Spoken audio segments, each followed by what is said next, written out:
ચાલો આપણે આજે બનાવીશું મકાઈ કેપ્સિકમનું શાક. એના માટે તેલ ગરમ કરવા મૂકી દીધું છે. તેલ ગરમ થઈ ગયું. હવે એમાં થોડીક રાઈ નાખીશું. આપણે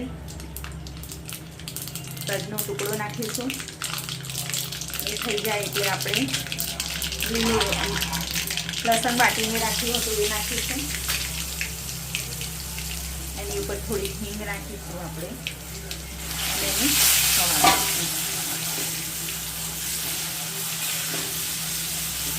લસણ સંતળાઈ જાય એટલે આપણે મેં ટામેટાની ગ્રેવી કરી રાખી હતી તેના એડ કરીશું. ટામેટાની ગ્રેવી એડ કરતા વખતે ઢાંકણ સાથે રાખવું.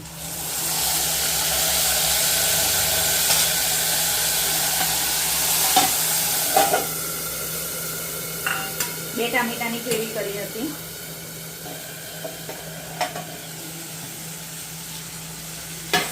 હવે એને ચડવા દઈશું.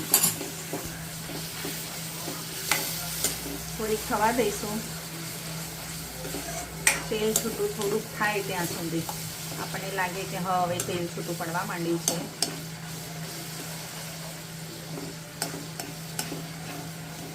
તેલ છૂટું પડવા લાગ્યું છે. મેં કાજુની પેસ્ટ બનાવી રાખી હતી એ એડ કરીશું. એમાં 8-10 કાજુ હતા તે પલાળીને રાખ્યા હતા, એની ગ્રેવી કરી દીધી છે.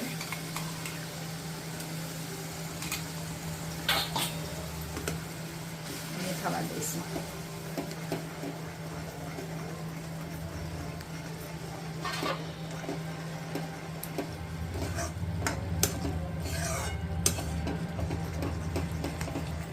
હવે આપણે મસાલો કરીશું. મસાલામાં 1 ચમચી લીલું મરચું નાખીશું. તમને ટેસ્ટ અનુકૂળ હોય એ પ્રમાણે નાખવાનું છે. થોડુંક લાલ મરચું નાખીશું. થોડીક હળદર નાખીશું આપણે. થોડુંક દાણા જીરું નાખીશું અને બરાબર થવા દઈશું. ટેસ્ટ પ્રમાણે મીઠું નાખવાનું છે.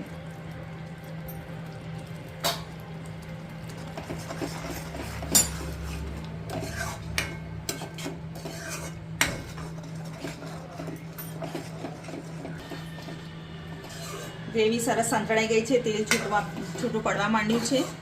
હવે એની અંદર આપણે કેપ્સિકમ ધોઈને રાખ્યા હતા એ એડ કરીશું.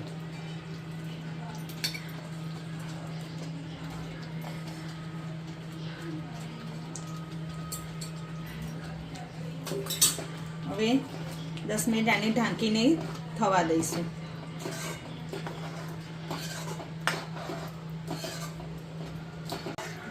કેપ્સિકમ થઈ ગયા છે. હવે આપણે મેં મકાઈ બાફીને રાખી હતી એ મકાઈ એડ કરીશું એમાં.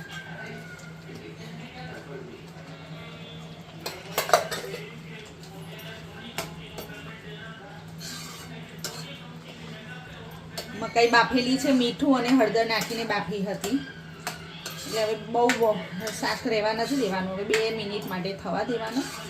બસ પછી એને ઉતારી દઈશું. એમાં હવે આપણે થોડોક 1 ચમચી જેટલો લીંબુનો રસ એડ કરી દઈશું.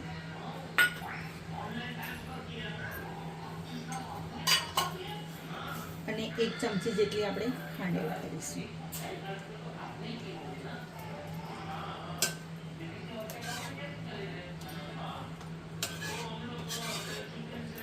બસ 2 મિનિટ માટે રહેવા દઈશું પછી બંધ કરી દઈશું. ચાલો હવે તેલ છૂટું પડી ગયું છે. મસ્ત શાક તૈયાર થઈ ગયું છે. એને આપણે સર્વ કરીશું. આની સાથે આપણે રોટલી, ભાખરી કે પરોઠો ખાઈ શકાશે. તો ચાલો.